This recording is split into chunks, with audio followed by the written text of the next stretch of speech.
kerugian yang bisa disebabkan oleh adanya kecelakaan kerja.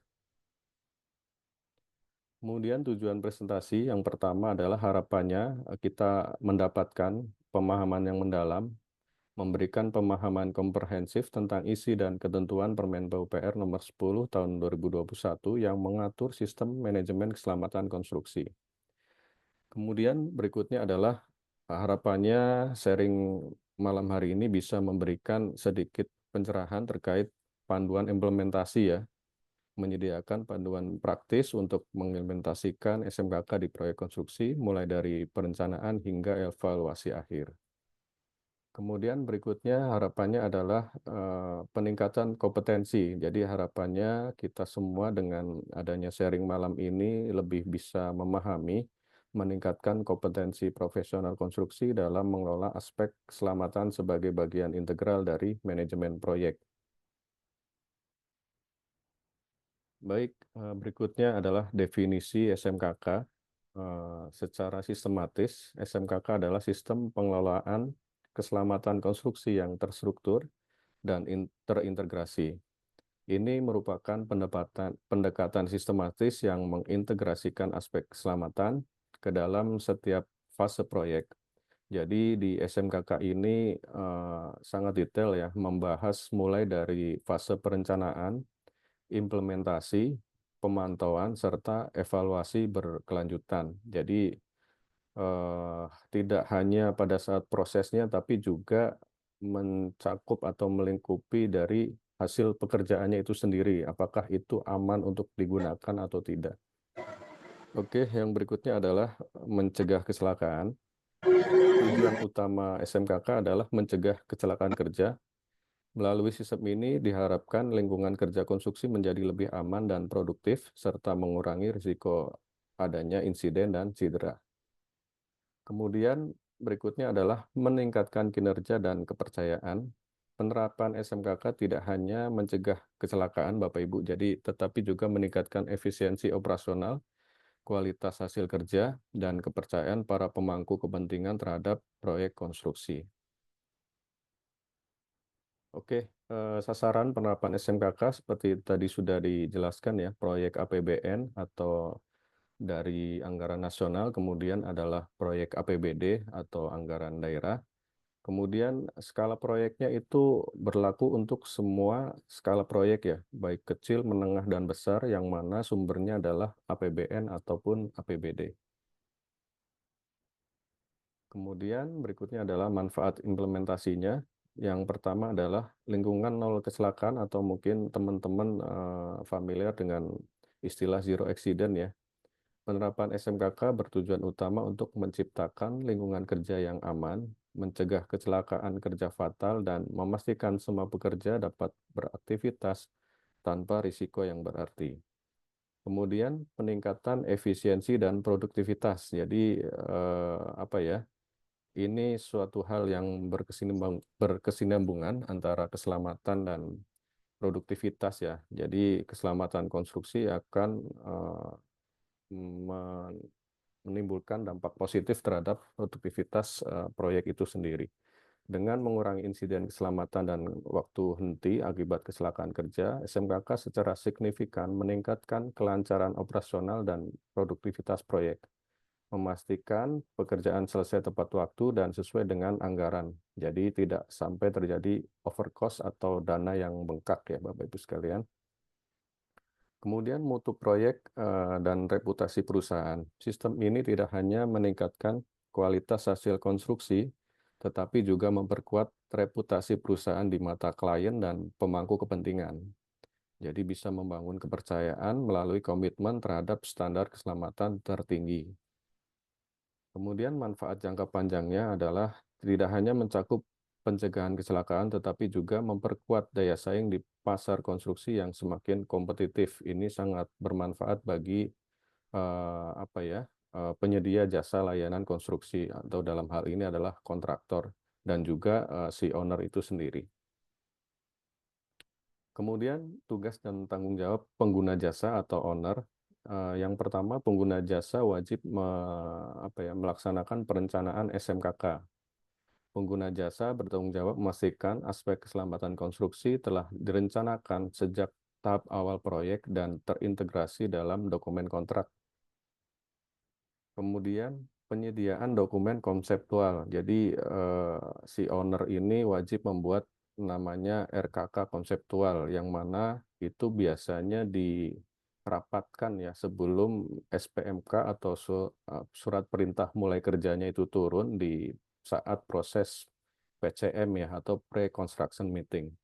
Jadi pengguna jasa harus menyediakan rancangan konseptual dulu terhadap SMKK itu sendiri sebagai panduan bagi penyedia jasa, dalam hal ini adalah kontraktor, untuk menyusun dokumen pelaksanaan keselamatan yang lebih rinci. Jadi acuan dari kontraktor adalah konseptualnya dari si owner itu sendiri. Kemudian pengawasan implementasi. Memastikan penyedia jasa melaksanakan sistem manajemen keselamatan konstruksi atau SMKK sesuai dengan ketentuan yang telah ditetapkan dalam kontrak kerja adalah tugas dari pengguna jasa ataupun kontraktor. Iya, ini adalah tugas dan tanggung jawab secara garis besarnya adalah untuk penyedia jasa atau kontraktor menyusun RKK ya. Jadi kontraktor wajib menyusun rencana keselamatan konstruksi yang komprehensif berdasarkan rancangan konseptual dari pengguna jasa itu tadi ya, sesuai dengan kondisi spesifik proyek. Kemudian penyusunan RMPK, menyusun rencana mutu dan pemeliharaan konstruksi. Jadi safety dan quality ini sangat berkesinambungan ya di proyek konstruksi, sehingga mendapatkan hasil yang sesuai dan diinginkan. Kemudian yang ketiga adalah pelaksanaannya. Jadi pelaksanaan SMKK sendiri ini melaksanakan seluruh ketentuan SMKK secara konsisten selama periode konstruksi dengan melibatkan seluruh personil proyek. Jadi di Permen PUPR itu sendiri lampirannya itu sudah sangat banyak dan detail ya, di mana di situ sudah terdapat lampiran atau format untuk laporan mulai dari harian, mingguan, serta bulanan.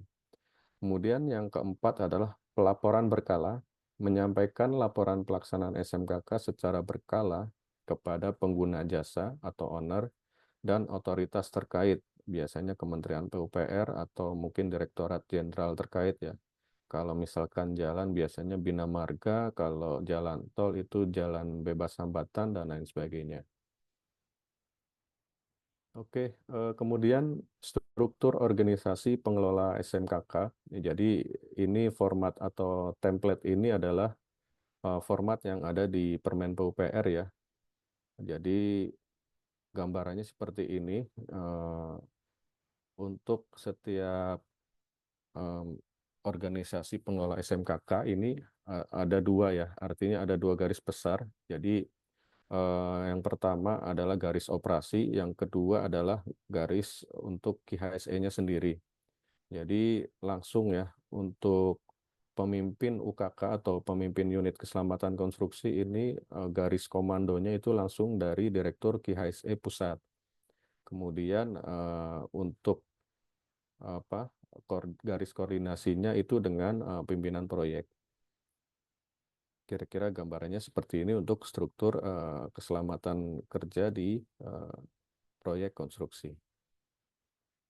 Kemudian tahap persiapan penjaminan mutu dan pengendalian mutu atau PMPM ya. Jadi seperti tadi saya sudah pernah sampaikan, ada pre-construction meeting. Jadi meeting ini membahas rancangan konseptual SMKK dari si owner, biasanya 2 hari ya untuk meeting ini. Kemudian melakukan pertemuan prakonstruksi untuk membahas rencana keselamatan, identifikasi potensi bahaya, dan menyepakati prosedur kerja aman. Jadi di dalam meeting ini itu ada owner, kemudian kontraktor, kemudian konsultan pengawas, dan satu lagi adalah PMI ya, atau pengendali mutu independen yang ditunjuk oleh kementerian. Kemudian selanjutnya adalah identifikasi risiko, melakukan identifikasi komprehensif terhadap semua potensi bahaya dan risiko yang mungkin terjadi selama pelaksanaan konstruksi. Yang selanjutnya adalah strategi mitigasi, menyusun strategi dan rencana mitigasi risiko yang efektif untuk setiap jenis bahaya yang telah diidentifikasi. Selanjutnya adalah tahap pelaksanaan dan penyelesaian. Pada tahap ini, fokus utama adalah pengendalian risiko secara aktif, pemantauan implementasi SMKK, penyesuaian prosedur berdasarkan kondisi lapangan yang dinamis, serta pelatihan berkelanjutan bagi pekerja. Ini memastikan keselamatan menjadi prioritas harian selama konstruksi. Selanjutnya adalah tahap akhir proyek, melibatkan evaluasi menyeluruh terhadap kinerja keselamatan, analisis insiden dan NIRMIS, penyusunan laporan akhir, serta dokumentasi lesson learned untuk peningkatan berkelanjutan di proyek yang akan datang atau proyek selanjutnya. Kemudian dokumen pendukung penjaminan mutu dan pengendalian mutu atau PMPM.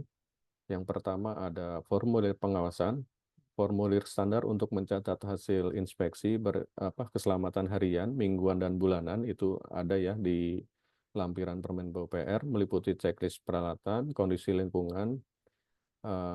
kondisi lingkungan kerja, dan kepatuhan terhadap prosedur yang sudah ditetapkan.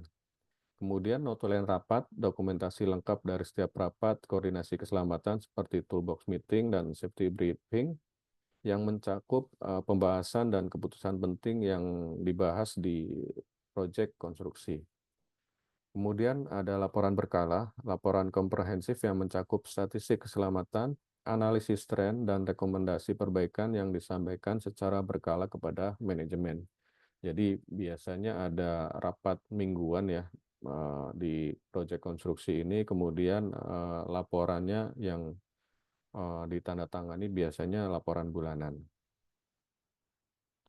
Oke, yang pertama kita masuk ke rancangan konseptual SMKK yang dibuat oleh owner. Sebagai dokumen awal, rancangan konseptual SMKK disusun pengguna jasa atau owner di tahap perencanaan proyek, berfungsi sebagai panduan dasar bagi penyedia jasa atau kontraktor untuk mengembangkan sistem keselamatan yang lebih detail. Jadi apa yang akan dilakukan di proyek oleh kontraktor itu berdasarkan dari konseptualnya si owner. Misalkan dia pengukuran uji lingkungan parameternya adalah ini. Nah, itu ditetapkan di rancangan konseptual SMKK. Sehingga ketika rancangan konseptual SMKK dan itu dijalankan oleh kontraktor, itu bisa apa ya bahasanya itu ditagihkan atau dibayar ya. Kalau memang di rancangan konseptual tidak ada dan kontraktor melakukan lebih dari yang tercantum di konseptual, itu biasanya tidak terbayar untuk penagihannya. Selanjutnya adalah dokumen ini memuat identifikasi bahaya awal berdasarkan jenis konstruksi, lokasi, dan metode pelaksanaan, juga menjelaskan strategi mitigasi risiko utama sebagai arahan pengembangan yang lebih lanjut. Kemudian rancangan konseptual ini menjadi dasar kontrak kerja dan acuan utama dalam evaluasi kesesuaian implementasi SMKK di lapangan. Jadi apapun itu terkait safety, mutu, dan produksi itu dipastikan atau harus tercantum di rancangan konseptual dari si owner sehingga kontraktor bisa menjalankan sesuai dengan dasar-dasar yang ada di konseptual SMKK ini. Berikutnya 5 elemen rencana keselamatan konstruksi atau RKK. Jadi mungkin ini hampir mirip ya dengan sistem manajemen keselamatan yang lain. Yang pertama ada kepemimpinan dan komitmen. Komitmen manajemen tertinggi terhadap keselamatan konstruksi yang diwujudkan dalam kebijakan, alokasi sumber daya, dan kepemimpinan yang aktif. Jadi apa ya, setiap periode tertentu itu biasanya sama ya, sama dengan sistem manajemen yang lain atau manajemen keselamatan yang lain itu ada rapat tinjauan manajemen ya atau RTM, kemudian ada komitmen keselamatan kerja, komitmen mutu, dan biasanya juga ada fakta integritas ya sesuai dengan dokumen di Permen PUPR nomor 10 tahun 2021. Kemudian perencanaan sistematis yang mencakup penetapan sasaran keselamatan, identifikasi bahaya, dan penyusunan program kerja aman. Jadi sama dibahas nanti dengan owner dan konsultan ya, rencana kerjanya seperti apa dari kontraktor. Kemudian yang berikutnya adalah dukungan, penyediaan sumber daya manusia yang kompeten, pelatihan berkelanjutan, komunikasi efektif, dan dokumentasi yang memadai. Selanjutnya adalah di operasi ya atau operasional, implementasi kontrol operasional, pengelolaan kontraktor, kesiapsiagaan darurat, dan investigasi insiden secara konsisten. Jadi di Permen PUPR itu sangat detail sekali ya. Jadi ketika proyek dengan kategori bahaya tinggi atau nilai kontrak sekian itu wajib memiliki fasilitas seperti unit kesehatan proyek atau UKP, kemudian ada ambulan, itu tertera di Permen PUPR. Jadi sangat detail sekali berdasarkan risiko bahaya yang ada atau nilai proyek itu sangat detail di lampiran Permen PUPR. Kemudian evaluasi, pemantauan kinerja, audit internal, tinjauan manajemen, dan perbaikan berkelanjutan terhadap sistem keselamatan. Oke, mungkin ini contoh yang ada di implementasi RKK. Yang pertama ada identifikasi bahaya dan kontrol atau JSA. Mungkin di beberapa tempat di teman-teman konstruksi itu namanya berubah ya menjadi CSA ya, Construction Safety Analysis. Jadi istilahnya berubah tapi kurang lebih sama ya. Setiap aktivitas konstruksi harus melalui proses Job Safety Analysis atau JSA. Ini adalah pendekatan proaktif untuk mengidentifikasi bahaya spesifik dan menentukan kontrol yang diperlukan sebelum pekerjaan dimulai, memastikan lingkungan kerja yang aman. Jadi mungkin teman-teman juga sudah familiar ya dengan JSA, yang mana di situ ada tahapan pekerjaan, risiko bahaya, kemudian mungkin di teman-teman yang lebih detail lagi ada nilai risiko dan lain sebagainya, dilengkapi dengan mitigasi risiko sehingga nilai risiko akhirnya akan berkurang. Kemudian penerapan JSA di ketinggian atau bekerja di ketinggian, misalnya untuk pemasangan struktur baja di ketinggian, bahaya seperti jatuh, sengatan listrik, atau cedera alat berat diidentifikasi.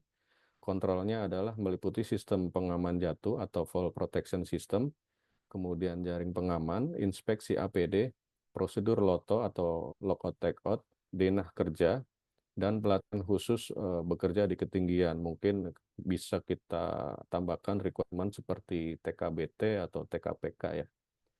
Kemudian sasaran keselamatan tahunan, proyek dalam hal ini menetapkan target kuantitatif untuk mengukur kinerja keselamatan, nihil kecelakaan fatal atau zero fatality accident. Kemudian LTI atau angka cedera waktu hilang kurang dari 2 ya per 100.000 jam kerja. Dan 100% partisipasi pelatihan keselamatan, mendorong perbaikan berkelanjutan sepanjang tahun. Jadi sasaran keselamatan tahunan ini wajib ada atau terstatement di program ya. Mungkin kita atau teman-teman familiar dengan lagging leading indikator ya. Jadi leadingnya apa untuk mencapai lagging yang disepakati. Oke, selanjutnya adalah RMPK dan program mutu, rencana mutu dan pemeliharaan konstruksi atau RMPK. Dokumen ini juga salah satu dokumen yang wajib dibuat oleh kontraktor ya dalam hal ini.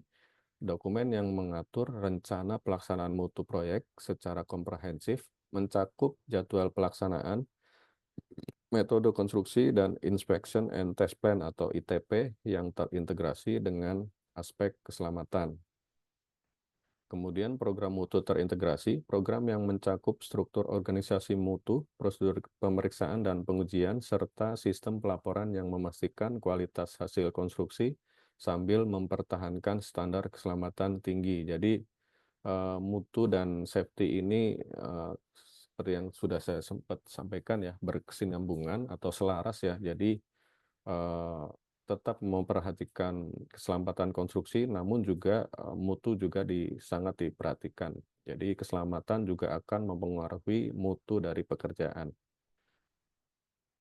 Kemudian RKPPL dan RMLLP. Jadi di dalam dokumen SMKK juga wajib ada ini ya, rencana kelola perlindungan lingkungan atau RKPPL. Jadi biasanya di RKPPL ini kita wajib memiliki dokumentasi rona awal ya, atau kondisi awal sebelum mulai proyek, kemudian pada saat pengerjaan proyek, dan setelah pengerjaan proyek atau setelah proyek selesai. Jadi dokumen RKPPL ini menyimpan data-data kondisi lingkungan aktual di sekitar kondisi proyek. Sistem pengelolaan lingkungan hidup selama pelaksanaan proyek konstruksi yang mencakup pemantauan kualitas air dan tanah, pengendalian kebisingan dan getaran, manajemen debu atau dust control dan polusi udara, serta pengelolaan limbah konstruksi. Jadi di permen tersebut juga diatur ya bagaimana pengelolaan limbah tidak boleh, artinya pekerjaan kita mencemari lingkungan. Selanjutnya adalah rencana manajemen lalu lintas proyek atau LMLLP. Jadi pengaturan sistematis lalu lintas di sekitar area proyek meliputi jalur khusus kendaraan berat, rute aman untuk pekerja, manajemen logistik material, kemudian koordinasi dengan otoritas lalu lintas. Jadi biasanya ketika kita akan mulai mobilisasi material atau alat berat, itu eh, kami atau kontraktor ini rapat dengan pihak terkait ya, seperti kepolisian, kemudian Dishub, kemudian juga Dinas PUPR, atau pihak terkait lainnya. Mungkin apabila bersinggungan dengan area air atau SDA, itu biasanya berkoordinasi dengan BBWS ya, Balai Besar Wilayah Sungai, yang ada di lokasi proyek, atau mungkin dengan Balai Sumber Daya Air ya, apabila mungkin berdekatan dengan danau. Kemudian kriteria penetapan dan penilaian risiko. Yang pertama adalah identifikasi risiko, yang mungkin teman-teman di praktisi HSE juga sudah familiar ya, adanya kekerapan, yaitu menentukan seberapa sering suatu risiko dapat terjadi berdasarkan data historis dan kondisi proyek. Kemudian analisis dampak atau tingkat keparahan adalah mengukur tingkat dampak atau konsekuensi jika risiko tersebut benar-benar terjadi dari ringan hingga fatal ya. Kemudian penilaian risiko, jadi risiko dihitung dengan formula risiko yang sudah kita semua tahu ya, kekerapan dikali dengan keparahan. Kategorinya adalah bisa rendah, sedang, dan tinggi. Jadi di matriksnya di Permen PUPR juga sudah ada, bisa teman-teman lihat. Kemudian selanjutnya adalah tindakan mitigasi. Contohnya adalah risiko jatuh dari ketinggian yang dikategorikan adalah sebagai bahaya tinggi, memerlukan kontrol dan prosedur keselamatan yang sangat ketat. Jadi bisa seperti yang tadi sudah sempat disampaikan, kompetensi dari personil, kemudian fall protection system, dan lain sebagainya. Kemudian ini contoh penilaian ya, pekerjaan di ketinggian lebih dari 2 meter tanpa pengaman memiliki kekerapan 4 dan keparahan 5, sehingga nilai risikonya adalah 20 atau tinggi, sehingga memerlukan kontrol yang segera, tidak bisa ditunda-tunda. Jadi tidak hanya administratif atau APD, perlu adanya engineering control. Oke, mungkin itu saja materi dari saya sedikit, karena waktu yang diberikan juga sangat singkat, dan saya rasa kalau hanya sesingkat ini tidak mungkin kita bisa membedah semua. Jadi kembali lagi, ini adalah sharing ya Bapak Ibu sekalian ya. Mungkin karena saya sudah hampir 7 bulan ya tidak di sektor konstruksi, barangkali ada yang tidak terupdate ya, saya mohon dikoreksi. Mungkin itu saja Bu Rafia dari saya. Baik, terima kasih banyak Pak Helmi untuk materi yang disampaikan.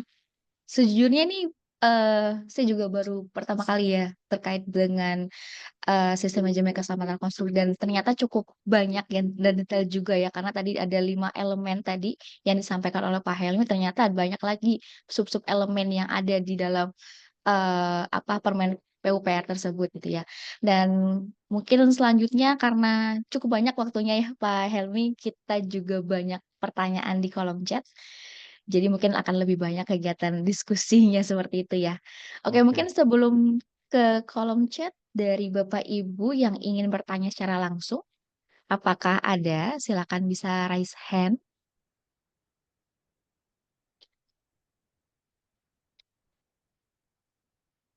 Oke, baik. Kalau belum ada, saya bacakan dulu ya pertanyaan di kolom Langsung chat. boleh tanya. Oke, baik. Satu dulu ya, Pak. Ya, saya dari Pak Khairon Silakan. dari Jember. Ya, silakan Pak silakan Pak. Ya, Priyatama bisa menyampaikan. Oh, baik. Baik, terima kasih Ibu. Eh, Izin Bapak, Eh, sorry, izin raise tadi hand bertanya. siapa siapa yang Pak yang mau bertanya? Pak tadi yang Oh Hoirul mau ya, tadi. bertanya siapa? Pak Hoirul dari Jember saya oh Pak. Pak dulu. Hoirul dulu. Oh, silakan Pak, Oke, silakan. baik. Silakan Tadi Pak. saya nggak lihat karena tidak raise hand. Baik, silakan Pak. Ya. Eh, Terima mohon kasih, maaf. eh, Mbak Rafiah. Ini menarik sekali yang disampaikan oleh Mas Helmi tadi ya, cukup banyak sekali. Saya juga masih baru ini. Ini Mas terkait dengan pengawasan ya, terutama di daerah ya, SMKK ini. Ya, itu menjadi wewenang siapa? Apakah di Snaker atau dinas apa PU? Kalau di daerah kan macam-macam namanya ya, ada dinas PU Bina Marga Konstruksi, ada Ciptaker dan seterusnya. Gimana Mas Henry kalau pengalaman di lapangan? Itu aja Mbak Rafia, terima kasih terkait pengawasan. Ya, Baik, terima kasih Pak Hoirul. Jadi memang ketika saya baru terjun di apa ya, sebuah proyek ya Pak ya, di proyek tol itu di 2022 yang mana implementasi Permen PUPR ini memang sangat baru Pak Hoirul ya. Jadi saya waktu itu juga bertanya-tanya, ini saya laporannya kemana? Ke Disnaker kah? Ke PUPR kah? Atau kemana? Jadi memang apa ya Pak, boleh dibilang sistem manajemen K3 sektoral khususnya konstruksi ini memang masih sangat baru ya, baru 2021. Jadi waktu itu saya pertama juga saya konsultasi Pak ke Disnaker setempat. Jadi Bu, saya ini kan sekarang sudah wajib menjalankan ini ya SMKK Permen PUPR 10 2021.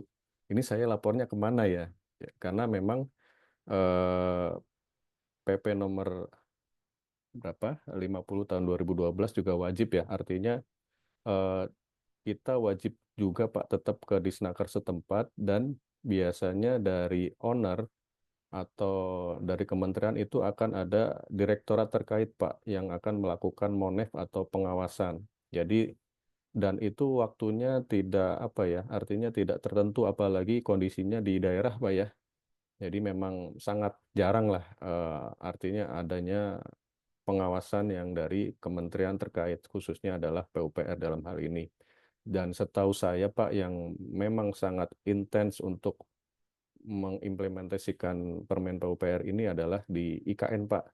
Karena memang di sana langsung ya oleh Ketua Otorita IKN yang mana langsung dengan Kementerian PUPR. Jadi ini sekedar sharing Pak, waktu 2022 itu saya ke Dinas ya, Dinas Tenaga Kerja, itu saya diminta waktu itu ada form wajib lapor konstruksi Pak. Jadi saya mengisi dokumen itu, kemudian juga tetap Pak kita bikin P2K3 karena memang di apa ya Permen PUPR sendiri juga itu sama Pak, artinya kita wajib apa ya mematuhi regulasi yang ada selain di SMKK atau Permen PUPR. Jadi tetap Pak berkesinambungan. Artinya dua sistem tetap berjalan. Jadi SMK 3 secara general yang mana kita menginduk ke Disnaker dan juga sistem manajemen K3 yang sektoral yang sesuai dengan Permen PUPR nomor 10 tahun 2021. Kira-kira seperti itu Pak Hoirul. Memang SMKK ini masih sangat baru dan sistem pengawasannya masih apa ya masih sangat kurang dari otoritas itu sendiri ya khususnya dalam hal ini Kementerian PUPR. Jadi kunjungan ke proyek pun ya itu tadi tidak tentu jadwalnya kapan. Kira-kira seperti itu sharing dari saya Pak Hoirul.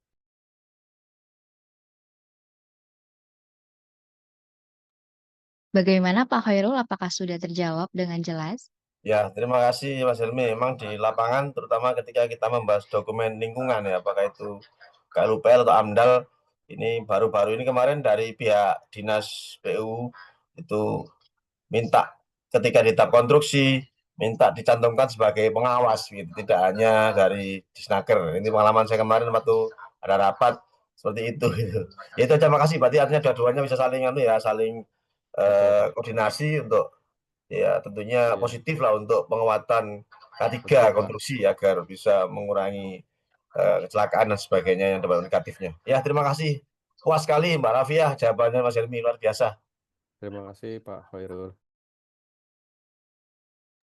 Baik, terima kasih Pak Khairul dan juga jawabannya dari Pak Helmi. Mungkin selanjutnya dari Pak Priyatama, kemudian setelah itu nanti kita coba bacakan pertanyaan di kolom chat terlebih dahulu ya.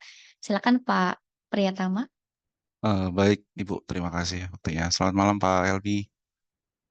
Izin, Pak, saya mau bertanya, Pak, apakah ada sanksi jika penerapan SMKK tersebut bisa tidak berjalan maksimal, Pak, di suatu perusahaan itu, Pak? Kemudian yang kedua, eh, bagaimana cara dari kita untuk memastikan bahwa SMKK tersebut benar-benar dijalankan, Pak? Seperti itu, Pak. Baik, itu saja, Pak, dari saya, Pak. Terima kasih, Pak. Baik, terima kasih. Tadi apa sanksi ya? Yang kedua apa tadi Pak Tama? Penerapan, Pak. Strategi penerapan untuk Oke, memastikan berjalan, Pak. Ya, siap. baik. Yang pertama terkait sanksi ya. Artinya di dalam Permen PUPR sendiri itu sendiri terkait sanksi itu tidak dijelaskan secara spesifik ya.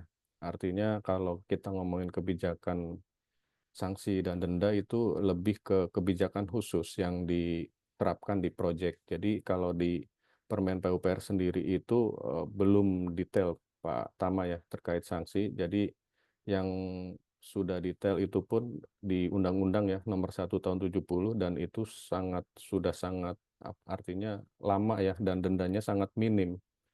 Jadi ya itu tadi mungkin kalau untuk denda sepertinya setahu saya kurang tahu kalau mungkin ada update terbaru terkait SMKK ini, belum ada detail yang menjelaskan sanksi apa yang diberikan apabila si kontraktor atau mungkin si pengawas tidak menjalankan SMKK ini itu sendiri. Mungkin apabila ada perubahan terkini bisa diupdate nanti. Selanjutnya tadi apa implementasi Strategi implementasi SMKK. strategi implementasi. Jadi yaitu tadi seperti yang sudah saya disampaikan ya di presentasi, strategi implementasi artinya kita harus kalau sebagai kontraktor ya Pak Tama ya, memastikan bahwa rancangan konseptual SMKK dari owner itu ada. Setelah itu baru kita turunkan ke RKK pelaksanaan. Dan setiap kali kita akan melaksanakan artinya sistem itu atau implementasi aktual di lapangan, kita harus berkoordinasi dengan owner dan juga konsultan pengawas. Jadi apapun itu, misalkan contoh kita akan melakukan erection ya, erection kita itu akan membuat dokumen ya, dokumen perizinan dan sebagainya, seperti yang sudah umum lah di sektor lain. Jadi di situ memuat dokumen-dokumen apa saja yang diperlukan, termasuk lifting rigging plan, kemudian emergency plan dan lain sebagainya, termasuk sampai dengan perhitungan. Jadi kalau di SMKK ini keselamatan, jadi keselamatannya ini benar-benar detail ya. Jadi ada 4 pokok tujuan keselamatan. Yang pertama adalah keselamatan konstruksi atau keselamatan keteknikan. Jadi di mana setiap sistem atau rekayasa engineering yang dilakukan itu harus ada perhitungan teknisnya. Jadi baik itu perkuatan dari misalkan shoring, kemudian backgisting, kemudian apa ya, safety factor untuk lifting girder dan lain sebagainya, itu harus ada perhitungan teknisnya. Jadi itulah salah satu sasarannya adalah keselamatan keteknikan atau keselamatan konstruksinya. Yang kedua adalah keselamatan kerja itu sendiri, kemudian keselamatan lingkungan dan juga keselamatan publik. Jadi ada 4 poin utama, poin keselamatan yang apa ya, dijalankan di SMKK. Jadi di situ sudah sangat detail. Artinya kalau strateginya adalah ya bagaimana kita bisa menuangkan RKK pelaksanaan dari RKK konseptual yang dibuat oleh owner. Jadi misalkan sudah ditetapkan biaya keselamatan konstruksinya adalah sekian persen atau sekian. Jadi di sebelum pada saat pre-construction meeting itu biaya keselamatan itu sudah dihitung Pak Tama. Jadi biaya keselamatannya itu misalkan proyeknya sekian triliun, nanti biaya SMKK-nya adalah sekian miliar.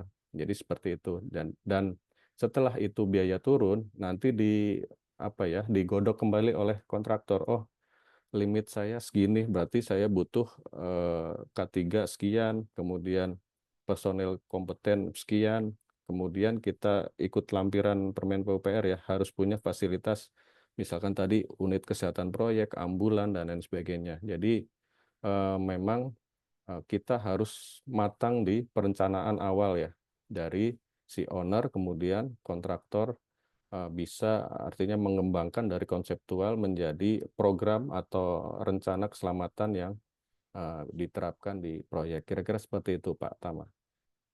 Oke, Pak. Mantap sekali, Pak, jawabannya. Terima kasih banyak, Pak Helmi. Siap Pak Tama. Baik, terima kasih Pak Tama dan Pak Helmi.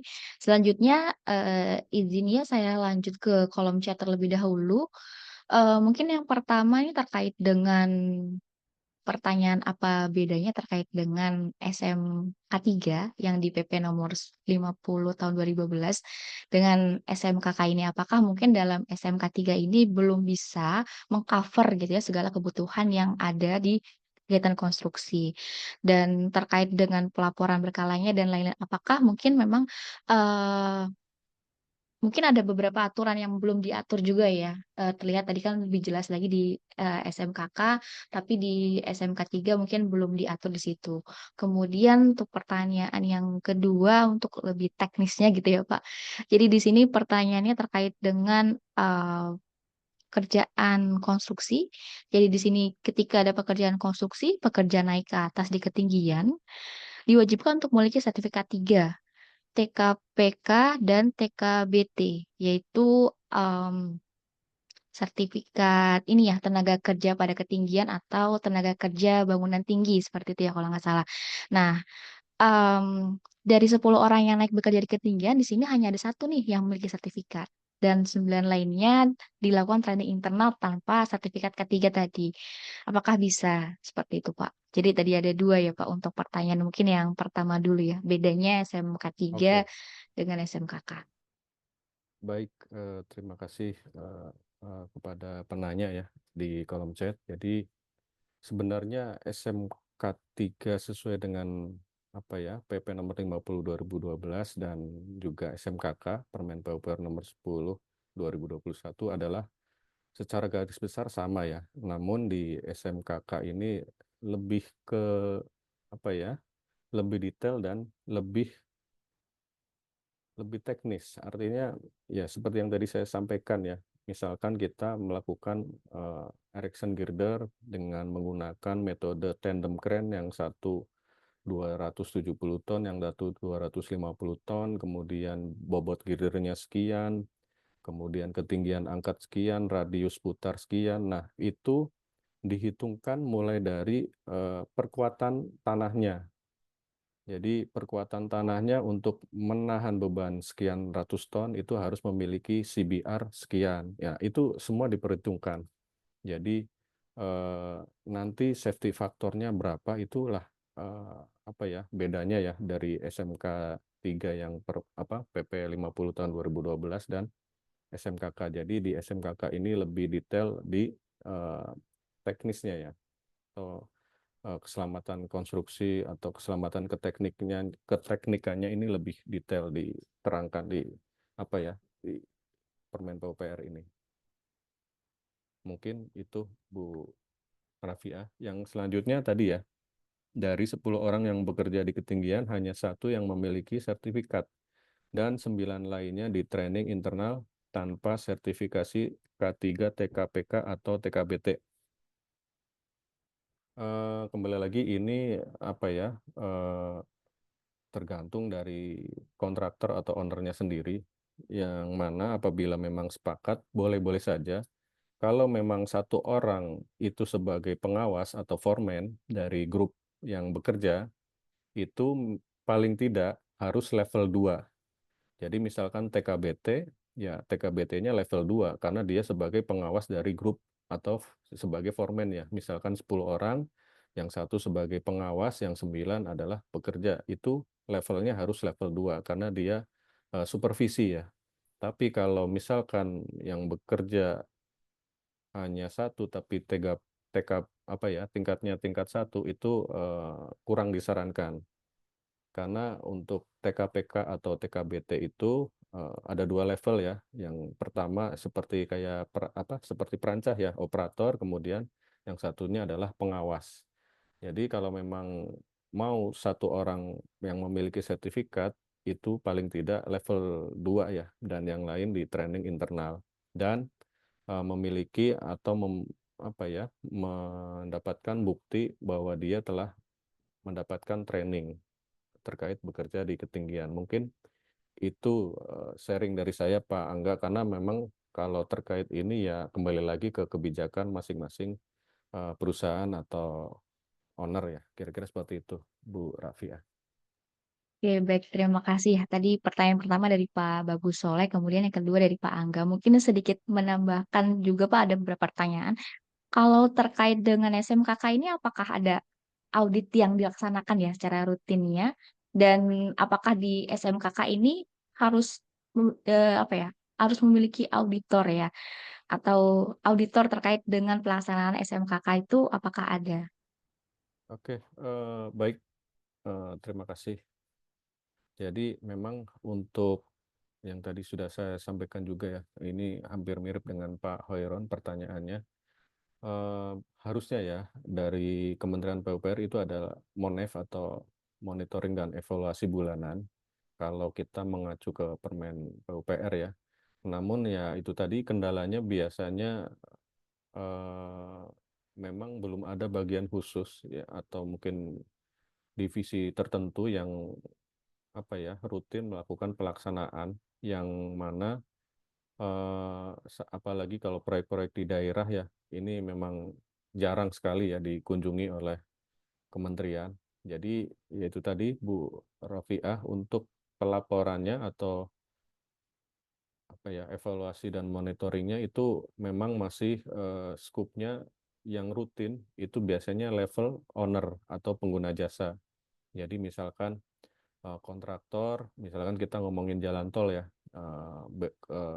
membuat laporan bulanan, nanti diperiksa oleh konsultan pengawas, nanti baru di-approve oleh owner, dan itu nanti masuk juga ke dokumen penagihan. Jadi kira-kira seperti itu Bu Rafiah. Yang kedua tadi apa Bu? Maaf. Terkait dengan auditor untuk Oh, pelaksanaan SMKK. kompetensi auditor ya. Jadi kalau di SMKK atau kita ngomongin keselamatan konstruksi, itu kan ada beberapa level ya, level ahli K3 konstruksi yang ada muda, madya, dan utama ya. Jadi kalau kita ngomongin audit itu biasanya di Permen PUPR itu menyebutnya adalah harus memiliki kepala UKK atau unit keselamatan konstruksi, yang mana kalau kita ngomongin perusahaan konstruksi biasanya dia selevel dengan manajer KHSE ya. Dan biasanya minimal untuk manajer KHSE itu wajib memiliki ahli K3 Madya, ahli K3 Madya konstruksi. Nah, syukur-syukur dia ahli K3 utama konstruksi. Jadi memang secara jelas ya di Permen PUPR itu setahu saya mungkin atau saya yang belum ini ya, belum terlalu detail, jadi belum sangat apa ya, menyebutkan bahwa auditor itu harus seperti apa. Jadi memang sertifikasi auditor SMKK sendiri juga belum ada ya, setahu saya sampai saat ini. Barangkali mungkin ada atau yang terupdate, mohon saya dikoreksi Bapak Ibu. Mungkin itu Bu Rafiah dari saya. Oke, baik. Kalau terkait misalkan dia itu auditor SMK 3, bisa ya Pak untuk menjadi auditor di SMKK? Langsung. Kalau itu sepertinya apa ya, ya itu tadi belum jelas ya, seperti apa di SMKK ini untuk kompetensi auditor, tapi di situ hanya menjelaskan kompetensi dari unit keselamatan proyek dan juga pimpinan tertinggi proyek. Kira-kira seperti itu. Kalau untuk auditornya sepertinya belum terstate dengan jelas. Baik, terima kasih banyak penjelasannya dari Pak Helmi. Ini untuk menjawab pertanyaan dari Bapak Erik Juwana Prasetyo ya, yang sudah ada di kolom chat, kemudian dari Pak Angga dan Pak Bagus Soleh. Mungkin sebelum kita beralih ke pertanyaan yang akan ditanya secara langsung, mungkin ada konfirmasi kembali dari Pak Angga, Pak Bagus Soleh, ataupun dari Pak Erik terkait jawaban yang sudah disampaikan tadi. Cukup Mbak Raffi ya untuk saya. Terima kasih Mas Helmi untuk sharingnya. Silakan dilanjut. Sudah cukup, Mbak. Terima kasih. Baik, terima kasih Bapak-Bapak yang sudah bertanya ke kolom chat. Mungkin selanjutnya kita pindah lagi ya untuk Bapak-Bapak yang ada di Zoom ini yang sudah raise hand dan mungkin mau bertanya secara langsung. Silakan yang pertama kepada Pak Rahardi untuk bisa bertanya secara langsung.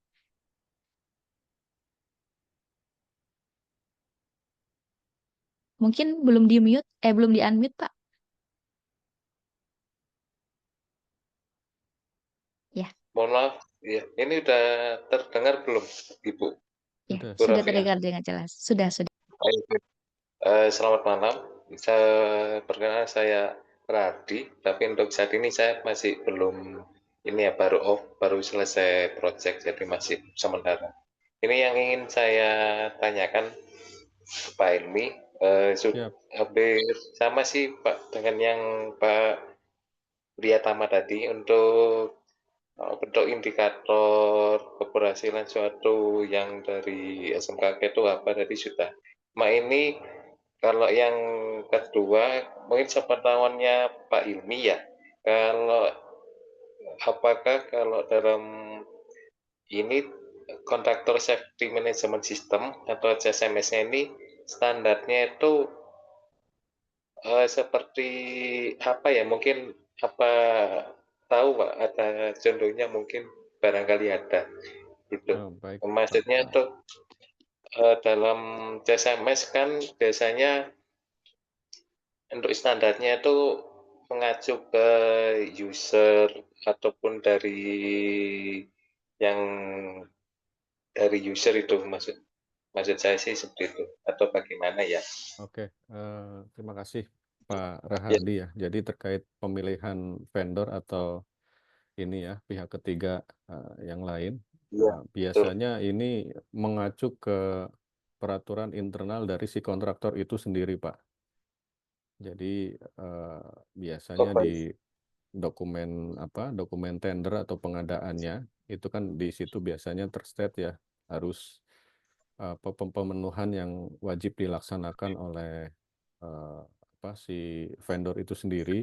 Jadi contoh di salah satu BUMN itu namanya sudah bukan CSMS lagi ya, CEKI SMS ya. Jadi biasanya minimal ada 3 vendor. Nah, nanti kita dari safety dan quality itu akan melaksanakan inspeksi atau kunjungan ke lokasi si vendor atau workshopnya lah biasanya kita sebut ya. Nah, nanti kita masing-masing bawa form Pak dari safety dan quality. Nah, dari sisi safety-nya nanti skornya berapa, dari quality nanti skornya berapa, nanti digabungkan Pak, dan nanti akan diseleksi dari 3 itu ya, kita pilih satu yang terbaik skornya Pak, dari sisi safety dan quality. Biasanya seperti itu sih Pak untuk tahapan di CSMS. Jadi tidak hanya dokumennya saja yang kita nilai ya, tapi kita wajib verifikasi ke lapangan, Pak, karena kan kita tahu ya dokumen itu bisa dimanipulasi ya.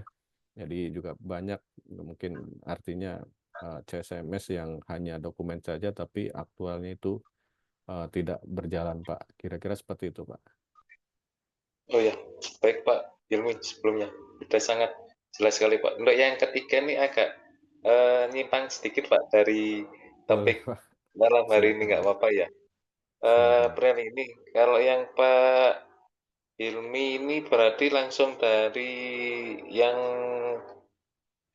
berarti sudah expert ya tepatnya itu, jadi dua ya Pak, untuk yang karyawan dari Halmahera Jaya Veronical dan juga untuk ngisi pemateri ini Pak. Maksud saya untuk di Veronica Jaya Veronical ini untuk kebutuhannya saya bukakan sebagai di sisi. Mungkin kalau safety officer apa mungkin tahu Pak maksudnya.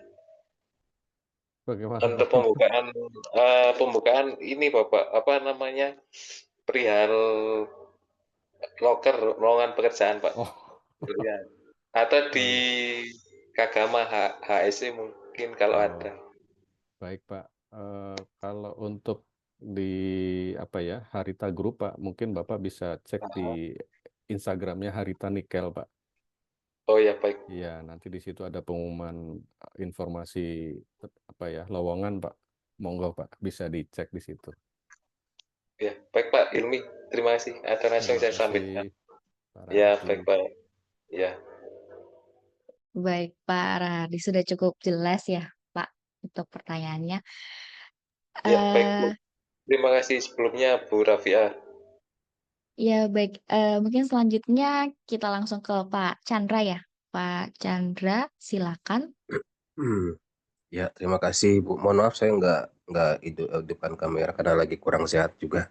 Pak Helmi, ini kita mau sharing nih Pak Helmi ya. Ini bicara tol Pak.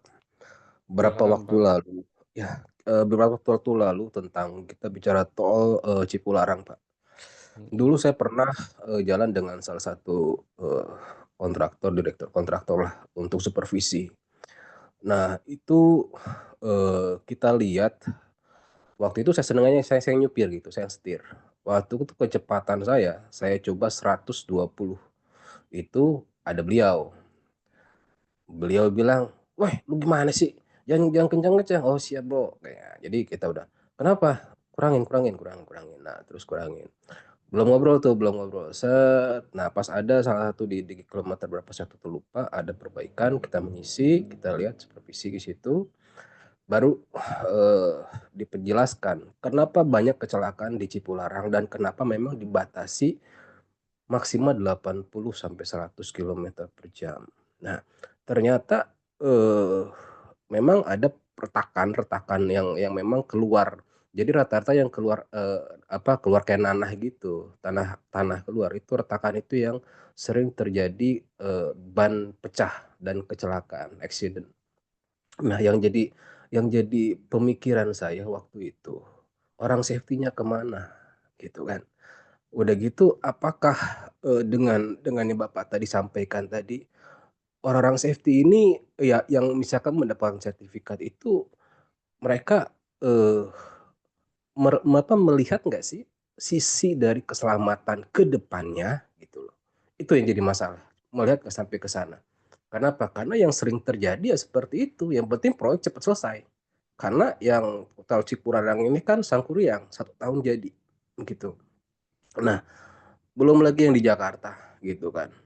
Jadi maksud saya yang Bapak sampaikan tadi dari sisi ke sana tuh rasa bahwa, oh ya saya ini benar-benar orang safety yang memang sudah memiliki sertifikat, yang sudah benar-benar memastikan keselamatan untuk seluruh masyarakat. Itu bagaimana sampai ke sana. Nah, sedangkan yang terjadi sekarang di lapangan yang penting proyek beres. Dari safety orang proyek ditekan sama bosnya, dari yang dari misalkan PUPR dan pemerintahnya juga yang penting sudah 86. Kita nggak bisa bohong Pak ya. Ini real. Kenapa? Karena saya sering ngalamin itu. Jadi yang penting selesai beres sudah. Masalah hitungan segala macam bisa bisa kita selesaikan di lapangan. Itu terjadi dan real. Kenapa saya ngalamin gitu. Jadi maksud saya termasuk waktu saya ngerjakan proyek di Kulon Progo gitu, di Bandara Kulon Progo. Jadi maksud saya bagaimana dengan hal ini dengan yang Bapak sampaikan tadi dari materi-materi tersebut. Terima kasih Pak Helmi. Kita sharing aja Pak. Oke, terima kasih Pak. Siapa tadi? Chandra Pak. Chandra. Oh, Pak Chandra. Oh, salah nggak kelihatan Pak di screen. Jadi ya seperti yang tadi saya sampaikan Pak ya, Permen PUPR ini kan masih baru Pak, 2021 ya. Kemudian proyek yang Bapak sebutkan itu kan sepertinya lampau ya, artinya sebelum 2021 ya. Namun saya mengerti Pak, apa yang Bapak sampaikan juga itu mungkin ya kalau boleh tanda kutip kita bilang lumrah ya Pak ya, lumrah terjadi di konstruksi. Jadi makanya di apa ya, idealnya harapannya dengan adanya Permen PUPR ini Pak, jadi tidak hanya kita ngomongin proyek cepat selesai, tapi juga mutunya terjamin Pak. Ya, itu tadi mengapa di dokumen ini di Permen PUPR ini ada juga dokumen namanya RMPK ya, Rencana Mutu Pak. Ya, kemudian skupnya si kontraktor ini itu memang selesai apabila sampai dengan FHO Pak ya, atau final handover. Setelah final handover itu menjadi tanggung jawab dari BUJT Pak, atau Badan Usaha Jalan Tol atau ownernya. Kalau kita ngomongin tol Pak ya. Jadi misalkan Bapak ngomongin Cipularang ya, itu harusnya setelah operasional atau setelah kontraktor serah terima ke owner atau BUJT, Badan Usaha Jalan Tol, itu menjadi skupnya atau tanggung jawab safety dari BUJT Pak, atau dalam hal ini adalah jasa marganya. Jadi jasa marga sendiri itu kan juga macam-macam Pak ya. Ada JMTO, Jasa Marga Toll Road Operation, kemudian ada JMTM, Jasa Marga Toll Road Maintenance. Jadi kalau yang Bapak bilang itu bisa mengakibatkan pecah ban dan sebagainya, itu kalau kita ngomongin scoop ya Pak ya, itu skupnya sudah ke ranahnya JMTM Pak, Jasa Marga Toll Road Maintenance. Itulah mengapa ketika kita mengalami eksiden Pak, khususnya kayak pecah ban dan itu diakibatkan oleh kondisi jalan tol, itu bisa kita klaim Pak ke jasa marga. Kira-kira gambarannya seperti itu Pak, yang bisa saya sampaikan, karena ya kembali lagi, ya artinya yang seperti tadi Bapak sampaikan ya, 86 di lapangan ya itu ya apa ya, masih banyak terjadi Pak. Kira-kira seperti itu ya. Ya intinya kan kalau memang benar ini harus dilaksanakan dan seperti ya kita sih berharap jadi gini, jangan sampai nanti orang HSE terlalu diremehkan gitu loh Pak. Maksud saya Betul Pak. kalau memang ini benar harus dijalankan ya harus dikawal Pak. Harus dikawal Betul. benar-benar setiap proyek itu sesuai dengan keselamatan yang seharusnya itu sih. Mungkin ya itu saja sih dari saya masukan. Terima kasih Pak Helmi, terima kasih. Baik, sama-sama Pak Chandra. Baik, terima kasih Pak Chandra ya. Mungkin izin bertanya kembali ya Pak Helmi. Berarti ketika proyek itu sudah dikerjakan oleh dari kontraktor itu sendiri, kemudian serah terima atau BAST, itu diserahkan kepada pihak jasa marga untuk apa ya, mengatur terkait dengan road maintenance dan lain-lain seperti itu ya Pak Helmi ya? Betul Bu, jadi tanggung jawab kontraktor adalah sampai dengan FHO ya, final handover atau serah terima terakhir. Jadi kalau di apa ya, konstruksi kita ada PHO atau pre-handover. Nanti kan biasanya pada saat pre-handover itu ada uji layak fungsi. Jadi dites ya dengan kecepatan sekian, kemudian kondisi jalannya diberi beban sekian ton, itu apakah ada kerusakan, keretakan dan sebagainya. Kalau memang itu sudah oke, dinyatakan layak fungsi oleh otoritas terkait ya, itu baru FHO, final handover. Setelah final handover itu selesai, ya kontraktor sudah artinya lepas tanggung jawab ya, dan itu ketika operation menjadi tanggung jawab dari BUJT atau Badan Usaha Jalan Tol. Jadi nggak hanya Jasa Marga ya, misalkan ada Hutama Karya dan lain sebagainya. Mungkin itu dari saya, Bu Rafiah. Oke, baik. Cukup jelas sekali ya Pak Helmi, karena memang mungkin nggak hanya dari Pak Chandra ya yang mengalami ini ya, mungkin dari beberapa teman-teman juga ketika melewati jalan tol mungkin merasakan hal yang sama. Baik. Selanjutnya Bapak Ibu mungkin ada lagi yang ingin ditanyakan? Bisa raise hand.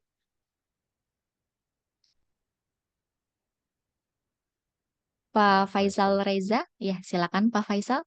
Silakan Pak Faisal yang mendaftarkan saya. Ya, terima kasih, Mbak Rafiah. Saya satu sih ya bertanya juga, singkat aja sih. Kalau bicara SMKK, sejauh mana sih bisa diintegrasikan dengan sistem yang lain ya? Mungkin satu biasa jadi perusahaan tersebut bisnis prosesnya banyak ya. Apakah bisa diintegrasikan dengan 4051 atau SMK 3 atau yang lainnya? Nah, yang kedua sebelum dijawab, saya ingin menambahkan sih ya dari yang disampaikan Pak Emil dan juga Pak Chandra tadi. Jadi kalau kita berbicara standar yang sudah dikeluarkan di Indonesia ini sebenarnya banyak ya, masing-masing sektor tuh sudah mengeluarkan standar masing-masing ya. Di sektor pertambangan ada SMKP, di sektor konstruksi juga ada SMKK ya. Di migas juga ada. Nah, cuman saya hanya sedikit mengajak pada teman-teman bahwa kalau kita berbicara K3 semata-mata juga bukan hanya responsibility dari petugas safety ataupun HSE ya. Cuman yang tidak kalah penting adalah mungkin saya menambahkan Pak Chandra ya. Jadi ya kita mindset kita mungkin lah ya kalau kita di tambang ataupun di perusahaan yang lain, di sektor yang lain, mindset ini harus kita rubah bahwa kalau K3 itu bukan hanya orang safety kalau bicara standar SMKK atau SMK 3 atau SMKP ya, semua orang juga pengawas yang lain juga harus tahu gitu ya. Jadi basically-nya semua orang harus tahu dan paham dan sejalan. Jadi inline untuk membangun sistemnya. Jadi bukan hanya safety di sertifikasi dan yang lain gitu ya. Jadi tanggung jawabnya berbeda ya. Nah itu inline dengan peningkatan budaya selamatan lah ya. Terkait juga mungkin di sektor pabrik juga sama ya. Itu sih Mbak Ropiah ya kalau kita bicara di sektor ya. Terima kasih Mbak. Itu dari saya. Ya, terima kasih Pak Faisal. Bisa dijawab Pak Helmi secara langsung. Baik, terima kasih atas pertanyaannya Bang Ical ya. Jadi pada dasarnya seperti yang tadi saya sampaikan ya, SMKK ini ya sama saja dengan SMK 3. Jadi kalau diintegrasikan dengan ISO 45001, kemudian 18001, kemudian 14001 itu 9001 ya, 9001, 14001 dan 45001 itu sangat bisa ya, karena memang detail isi dari SMKK ini ya sama ya, artinya mengarah ke situ ya, keselamatan keteknikan itu ke mutu, kemudian keselamatan lingkungan ke 14001, kemudian keselamatan tenaga kerja dan keselamatan publik itu ke 45001. Kira-kira seperti itu Bang Ical.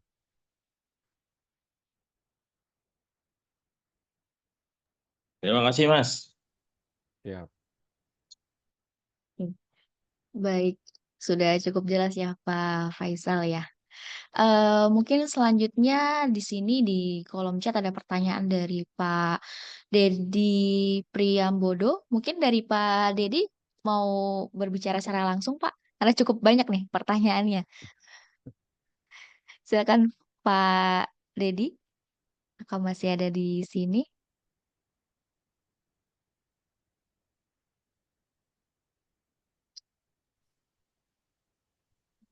Oke, baik, mungkin saya Selamat bacakan. malam. Oke, Iya baik dibacakan Pak aja. Dedi. Ya. Iya, jadi ini terkait dengan RKPPL ya. Jadi ditanyakan Iya di betul. sini tujuan utama dari RKPPL dalam proyek konstruksi itu seperti apa dan bagaimana jika RKPPL ini membantu dalam pengendalian pelaksanaan proyek. Serta apa saja komponen utama yang harus ada dalam RKPPL dan bagaimana RKPPL ini dapat membantu dalam mengidentifikasi dan mengelola risiko proyek. Begitu dulu ya Pak Dedi ya. Ya. Iya, Ini Ya, kasih. silakan sangat Pak banyak Helmi. sekali ya Pak Dedi pertanyaannya. Yang pertama adalah Kasih. apa tujuan RKPPL dalam proyek konstruksi Pak ya? Jadi itu tadi Pak, RKPPL ini tujuan utamanya adalah sesuai yang sudah pernah saya sampaikan, ada 4 Hmm.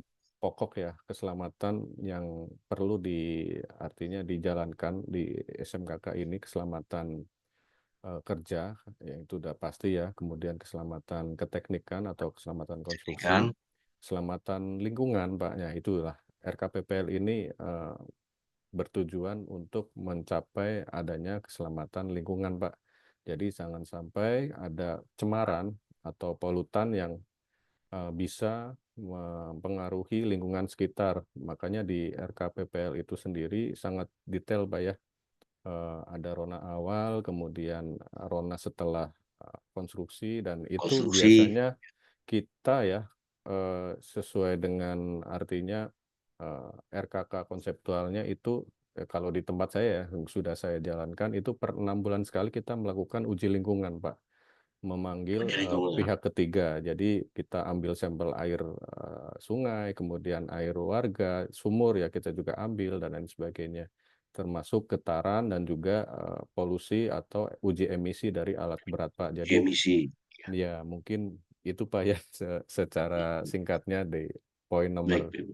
2, pertama ya yang tujuan utama. Iya, betul Pak. Kemudian bagaimana RKPPL membantu dalam mengendalikan pelaksanaan proyek, ya Pak ya.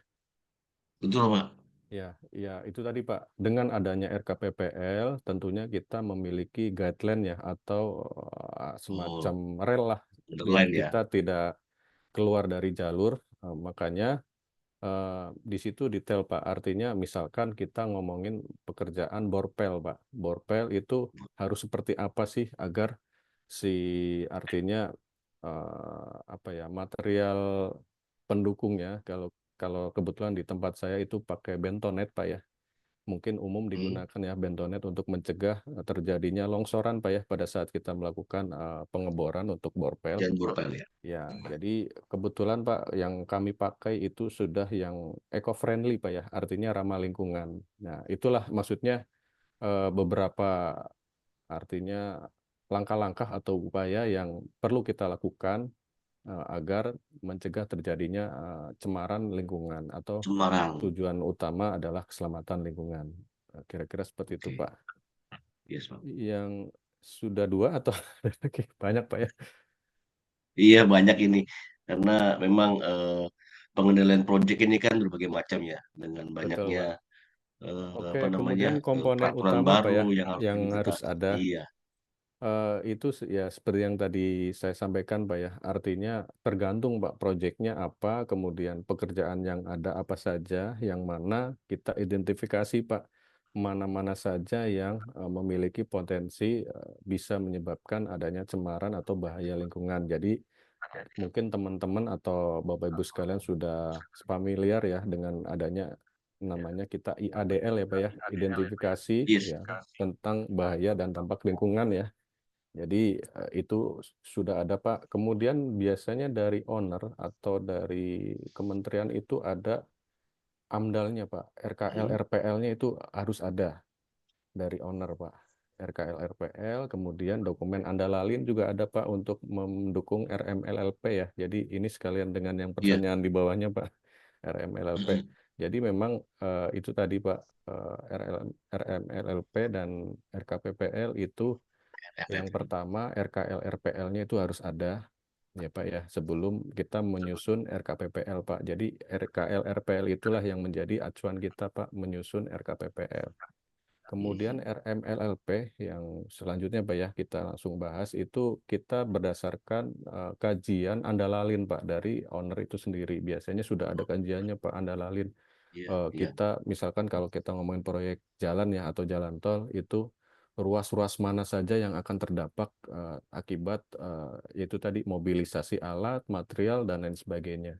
Jadi itu Pak, dan nanti kita akan cari Pak, artinya bottleneck titik macet mana yang kira-kira kita perlu pengawasan dan perambuan khusus, Pak. Kira-kira seperti itu, dan mungkin bersinggungan dengan jalan warga atau jalan umum. Jadi itu biasanya di proyek kita siapkan namanya flagman ya, atau petugas lalu lintas, Pak, Tugas mengatur lalu lintas ya. yang menjaga atau mengatur jalannya lalu lintas di proyek. Dan biasanya kita rapat, Pak, dengan forum, Pak ya, forum ini apa, Dishub dan kepolisian. Jadi apabila dengan ada kendaraan, mobilisasi kendaraan atau alat dengan dimensi yang besar atau tonase yang besar, Tonase yang besar ya. kita sepakati, Pak, kita peak hour-nya jam berapa nih, kita boleh melintas jam berapa, ya sudah jam 10 malam sampai jam 5 pagi. Kalau oke ya sudah kita jalankan. Makanya itu tadi, Pak, perlu koordinasi juga dengan stakeholder setempat, Pak, untuk menyusun RMLP ini juga. Kira-kira seperti itu, Pak Dedi. Baik, Pak. Iya, Pak. Terima kasih, Pak, penjelasannya, Pak. Ini sebagai catatan buat kami juga ini. Baik, siap, Pak. Sangat jelas sekali. Baik, Terima kasih. sama-sama, Pak. Baik, terima kasih Pak Dedi dan jawaban dari Pak Helmi ya. Cukup banyak Ya, sekali tadi untuk pertanyaannya. Ini kita lanjut dulu untuk pertanyaan selanjutnya seperti itu ya Pak Dedi. Oke, baik. Selanjutnya pertanyaan dari Bapak Arianto. Bapak Arianto, apakah masih di sini? Mau bertanya secara langsung?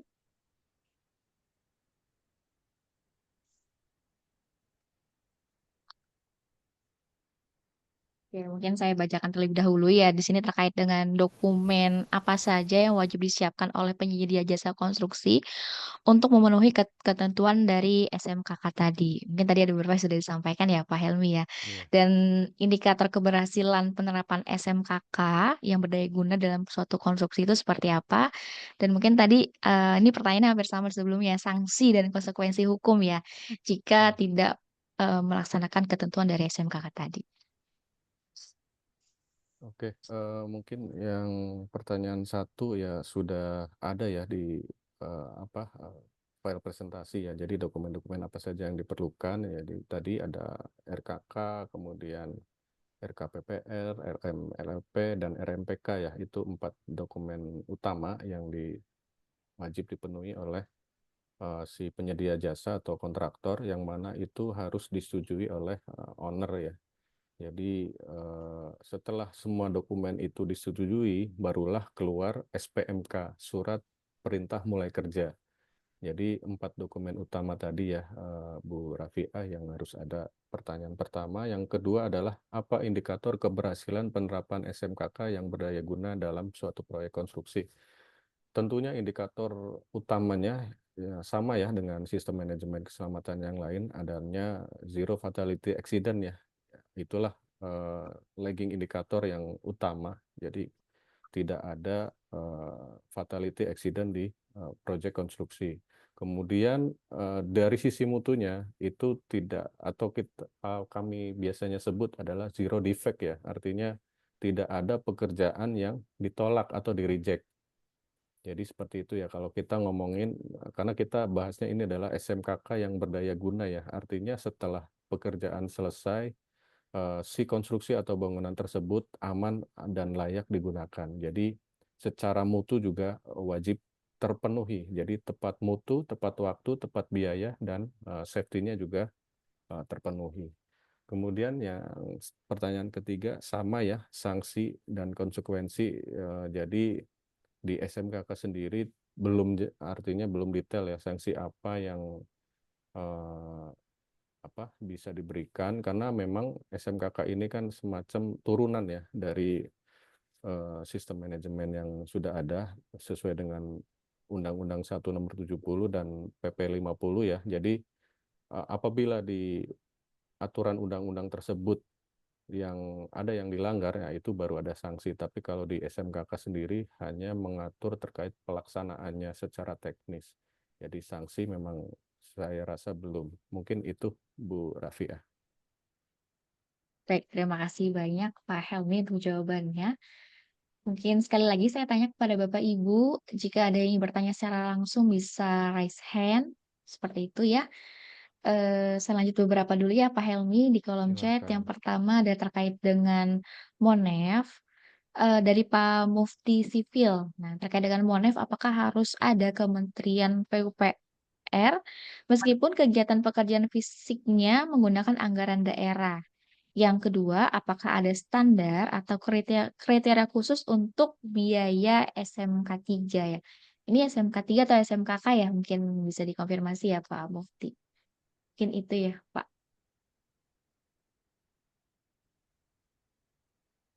Pak Mufti ya. Iya Oke, Pak Mufti. baik. Terkait Monef ya, apakah harus ada Kementerian PUPR meskipun kegiatan pekerjaan fisiknya menggunakan anggaran daerah? Baik Pak, mungkin ini sekedar sharing ya berdasarkan pengalaman. Kalau memang itu anggarannya daerah, sepengetahuan saya ya, itu Monefnya itu cukup dari dinas ya, artinya yang ada di provinsi. Dinas itu cukup atau yang di kabupaten apabila itu dananya adalah anggaran kabupaten. Jadi kementerian juga kan punya dinas turunan ya, ada dinas misalkan Bina Marga, ada Balai Besar Wilayah Sungai dan lain sebagainya. Kira-kira kalau untuk pertanyaan pertama itu yang bisa saya sharing. Kemudian apakah ada standar atau kriteria khusus untuk biaya SMKK ya atau Sistem Manajemen Keselamatan Konstruksi? Iya, artinya biaya SMKK ini kita mengacu pada rencana atau rancangan konseptual RKK dari si owner. Dari si owner ini mengeluarkan rencana konseptual, baru disepakati biaya atau apa ya, biaya SMKK ini harus berapa sih untuk memenuhi permintaan dari si owner sesuai dengan rencana keselamatan kerja yang telah dikonsepkan, sehingga kita bisa menurunkan misalkan konseptualnya si owner itu harus seperti ini detailnya. Nah, dari detail itulah kita turunkan ke semacam breakdown pengadaan ya, dari entah itu dari SDM-nya, kemudian pengujiannya, karena memang pengujian lingkungan dan lain sebagainya itu kan sama seperti pengujian alat berat juga kan itu ada biaya. Nah, itu nanti akan dikalkulasi, kira-kira seperti itu untuk standar atau biaya khusus SMK 3, termasuk juga di situ ada biaya jaminan sosial tenaga kerja ya atau Jamsostek. Nah, dalam hal ini adalah BPJS tenaga kerja ya. Jadi BPJS tenaga kerja sendiri juga ada khusus untuk konstruksi namanya BPJS tenaga kerja Jakon jasa konstruksi. Jadi itu wajib mengcover semua pekerja. Jadi yang didaftarkan adalah si proyeknya. Misalkan proyek A nilainya sekian miliar atau sekian ratus juta, nanti di situ sudah ada ketentuannya ya di BPJS itu nilai sekian sampai sekian itu biayanya sekian. Nah, itu nanti yang didaftarkan adalah proyeknya, bukan personal karyawannya. Tapi nanti biasanya akan ditanya sampai dengan selesai proyek ini jumlah tenaga kerjanya berapa. Nanti akan ada semacam kuota. Jadi setiap ada pekerja baru, kita induction, kita catat, register, kemudian KTP-nya diinput, NIK-nya kita laporkan ke BPJS menjadi peserta yang ditanggung oleh proyek. Kira-kira seperti itu Pak Mufti. Oke, baik. Terima kasih Pak Helmi dari Pak Mufti. Ada lagi mungkin? Sudah cukup jelas sih kalau dari paparan yang disampaikan Pak Helmi juga cukup jelas terkait dengan bagaimana ya penentuan atau penurunan anggaran dari RKK yang dimiliki oleh owner kemudian diturunkan kepada kontraktor untuk kegiatan ini, pelaksanaan SMKK. Mungkin selanjutnya dari Ibu Widya, ini juga cukup teknis terkait dengan alat berat terhadap SMKK apabila alat berat dimobilisasi dari daerah lain, apakah harus dilakukan uji riksa oleh Disnaker di daerah tempat alat berat itu akan dioperasikan? Mungkin ini lebih teknis ya Bu Widya Oke. ya. Ya, silakan Pak Helmi.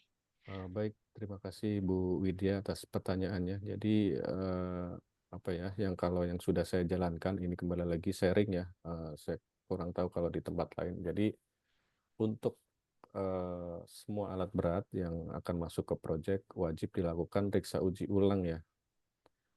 karena kan kita tidak tahu kondisi alat pas saat masuk itu seperti apa, apakah mungkin ada kebocoran dan lain sebagainya. Dan bahkan di perusahaan tempat saya sebelumnya itu kami melakukan pre-mobilization inspection ya, atau pre-mob. Jadi sebelum alat dikirim, khususnya untuk kren jenis crawler crane itu dengan kapasitas besar, kita inspek dulu sebelum alatnya dikirim. Sebelum alat berat dikirim, kita lakukan pengecekan ke pool atau ke site di mana alat itu berada.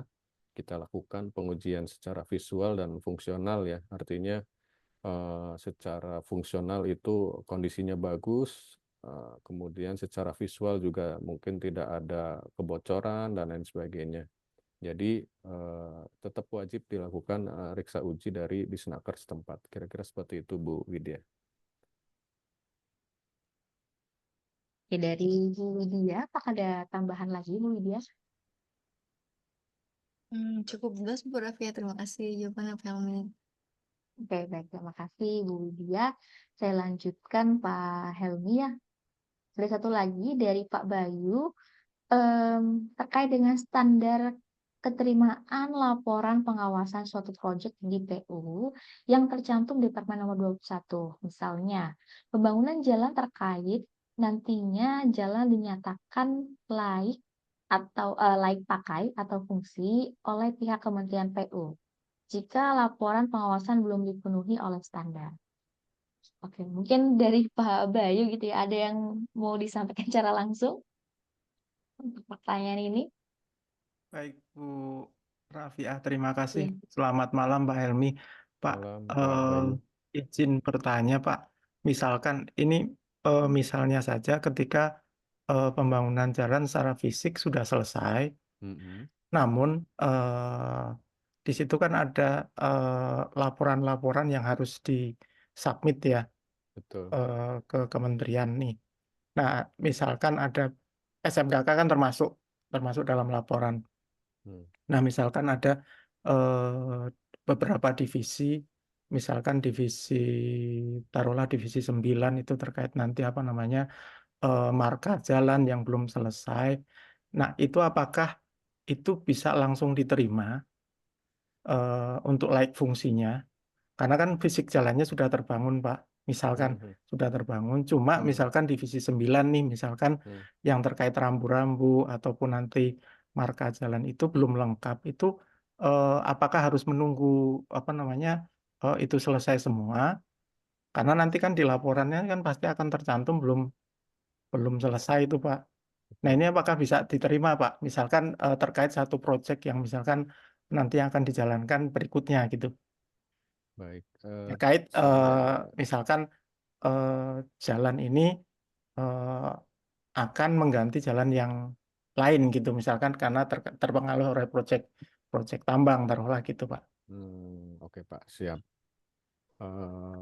Jadi kalau apa ya, sepengetahuan saya Pak ya, ini kembali lagi saya sharing, kalau memang belum lengkap itu tidak bisa dilakukan layak fungsi Pak ya, artinya tes layak fungsi. Dan memang ketika akan melakukan uji kelayakan atau kita bilang PHO, memang semua pekerjaan itu harus diselesaikan terlebih dahulu Pak, karena memang ada checklistnya. Kalau memang belum terpenuhi ya saya rasa belum bisa Pak ya untuk dilakukan layak fungsi atau uji layak fungsi ya, ULF ya.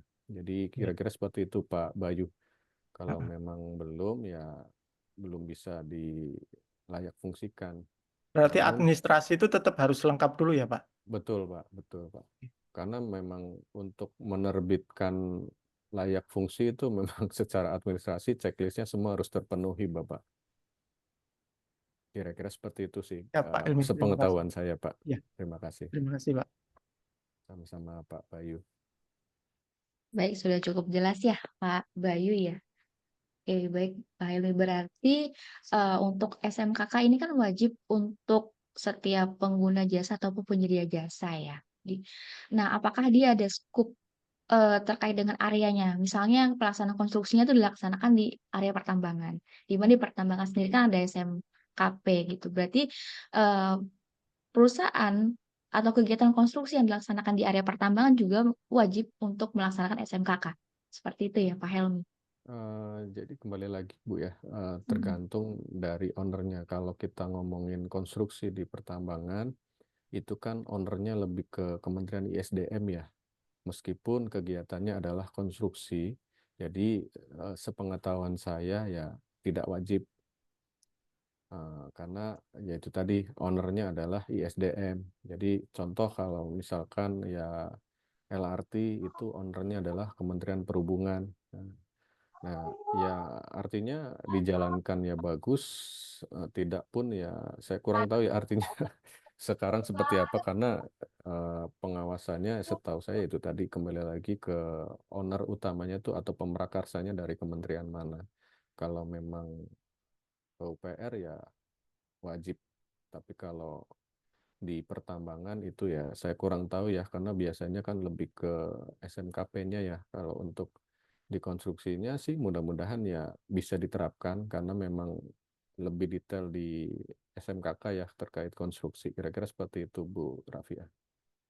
Baik, lebih ke siapa nih ownership untuk pemrakarsa dari kegiatan Iya. konstruksi ini.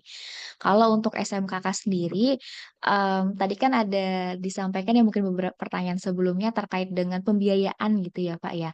Nah, apakah ada standar pembiayaan tender atau kontrak berapa nih nominalnya yang memang harus menerapkan SMKK seperti itu? Atau memang semuanya wajib gitu, berapapun tendernya, nilainya gitu memang wajib untuk melakukan SMKK?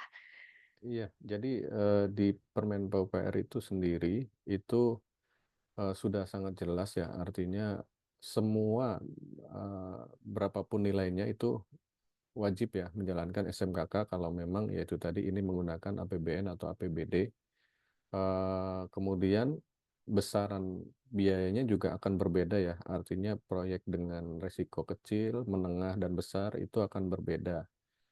Jadi yaitu tadi itu bisa dilihat dari risiko yang ada atau dilihat dari nominal atau nilai proyeknya itu berapa. Itu akan menjadi pengkategorian apa ya proyek itu sendiri. Jadi sudah ketahuan nih kalau misalkan proyeknya sekian ratus miliar sampai triliunan udah sudah pasti ya kalau kita ngomongin nominal itu pasti bahaya tinggi. Jadi ya nominal untuk biaya SMKK-nya akan berbeda dengan yang biaya rendah ataupun menengah. Kira-kira seperti itu. Baik, terima kasih Pak. Jadi supaya memang implementasi untuk semua kegiatan konstruksi ya, jangan sampai ada beberapa yang beranggapan bahwa ah kontrak saya kan kecil nih gitu kan, nggak sebesar yang lain gitu. Tapi ketika harus penerapan SMKK kan lumayan rigid tadi ya terkait dengan implementasi dan apa-apa saja yang harus diterapkan seperti itu. Jadi nggak ada lagi anggapan bahwa karena proyeknya kecil mungkin nggak usah nih penerapan SMKK, tapi memang wajib untuk semua, apa ya, baik lingkup yang dari kecil, menengah, ataupun tinggi tadi ya, Pak Helmi. Betul. Oke, baik. Sekali lagi mungkin Bapak Ibu, saya buka satu pertanyaan lagi untuk Bapak Ibu yang di Zoom ini untuk raise hand jika ada yang ingin ditanyakan secara langsung.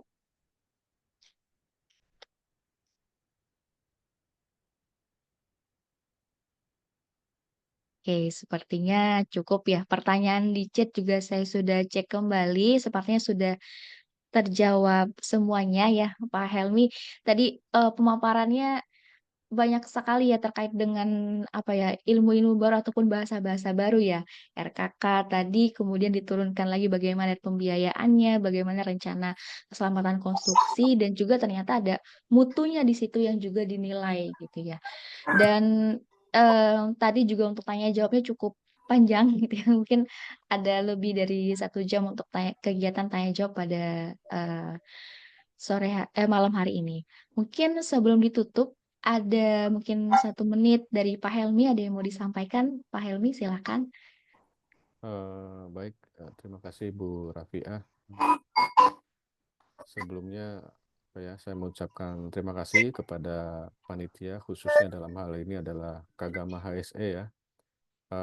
Saya mohon maaf kalau memang materi yang saya sampaikan masih banyak kekurangan karena memang cukup mendadak ya. Saya tiba-tiba dikabari sudah didaftarkan jadi pemateri. Jadi ya mungkin kalau kita ngomongin SMKK ya bisa butuh waktu sekitar 1 minggu ya untuk membedah, karena memang lampiran di dalam SMKK itu sendiri ada sekitar 10 lebih lampiran ya. Jadi dari lampiran A sampai K kalau nggak salah. Nah, itu sangat detail di situ. Jadi sekali lagi ini sifatnya adalah sharing ya. Saya kurang tahu apakah sudah ada update-update terbaru terkait kondisi penerapannya, kemudian monitoring dan evaluasinya seperti apa. Jadi ini berdasarkan sharing saya dari 2022 sampai dengan 2024 akhir ya, kira-kira seperti itu. Kurang lebihnya saya ucapkan terima kasih dan mohon maaf apabila ada salah kata dan pengucapan. Mungkin itu Bu Rafiah. Ya, terima kasih banyak Pak Helmi untuk ilmu yang disampaikan. Mungkin Bapak Ibu bisa Sama-sama. dibantu reaction reactionnya di chatnya untuk Pak Helmi pada malam hari ini yang luar biasa. Dan saya juga sampaikan kepada Bapak Ibu mohon mengisi absensi yang sudah disampaikan oleh panitia supaya nanti kita bisa terbitkan sertifikat dan materinya tadi ya, materi dari Pak Helmi nanti akan disampaikan juga melalui link tersebut.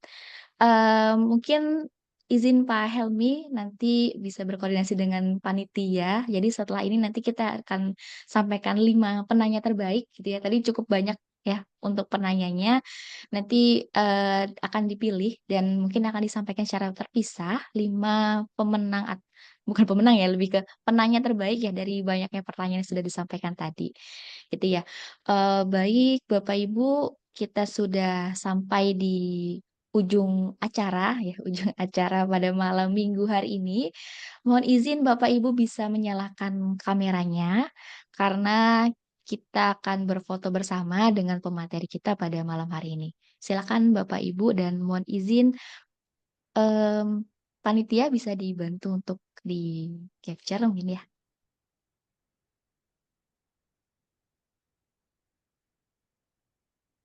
Oke, udah dinyalakan semuanya. Oke, saya tunggu ya. Bisa dinyalakan dulu kameranya, Bapak Ibu semuanya. Ada arahan gaya, panitia? Oke, normal formal seperti ini saja ya. Oke, baik. Mungkin dari yang pertama ya halaman pertama di foto terlebih dahulu. 1, 2, 3.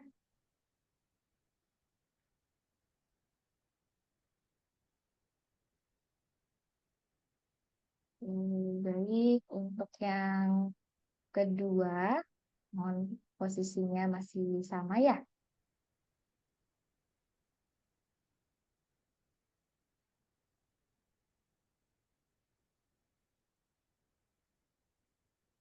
Oke, baik yang ketiga, terakhir. Oke, mohon izin Pak Helmi, mungkin tadi ada yang mau disampaikan terkait dengan penanya terbaik. Mungkin dari Pak Helmi ada nama-nama yang mau disebutkan Pak Helmi. Oke, mungkin untuk penanya terbaik yang pertama dari kolom chat ya.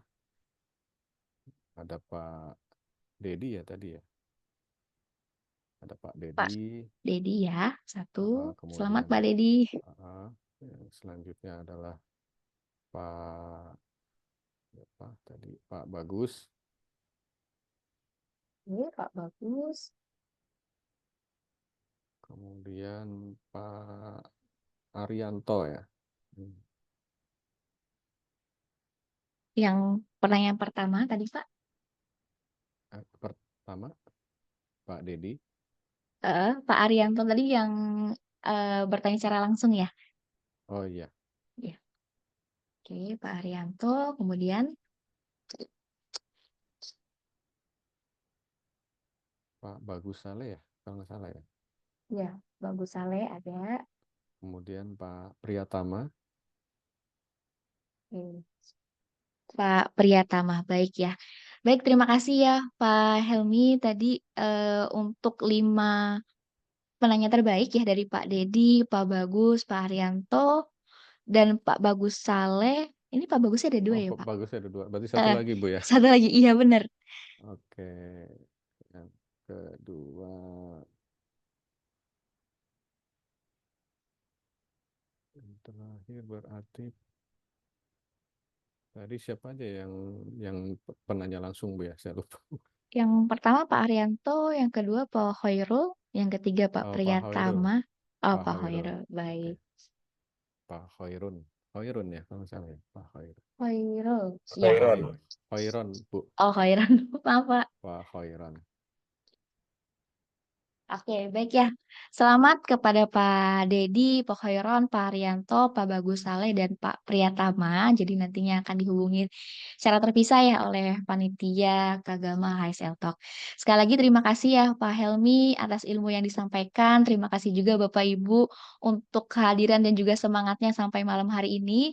Semoga ilmu yang disampaikan sangat bermanfaat tadi bisa kita terapkan di tempat kerja kita dan apa ya, ilmu tadi menjadi amal jariah di pekerjaan kita dan bisa menambah value dan juga pahala bagi kita semua. Terima kasih sekali lagi Pak Helmi dan rekan-rekan semua. Saya tutup untuk webinar pada malam hari ini. Sekian terima kasih. Wassalamualaikum warahmatullahi wabarakatuh. Waalaikumsalam warahmatullahi Helmi, terima wabarakatuh. kasih Pak Helmi ya.